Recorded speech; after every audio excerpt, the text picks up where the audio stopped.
পার্বত্য চট্টগ্রামকে অশান্ত করতে দেশি বিদেশি ষড়যন্ত্র চলছে।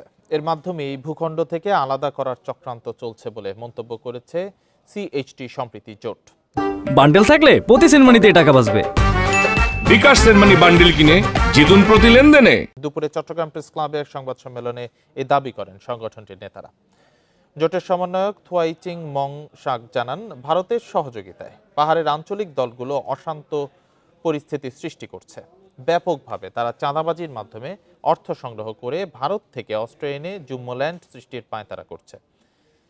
পাশাপাশি বিভিন্ন সামাজিক যোগাযোগ মাধ্যমে মিথ্যা প্রচারণা চালিয়ে সেনাবাহিনী ও বাঙালিদের বিরুদ্ধে জনমত গড়ে তোলার চেষ্টা করছে।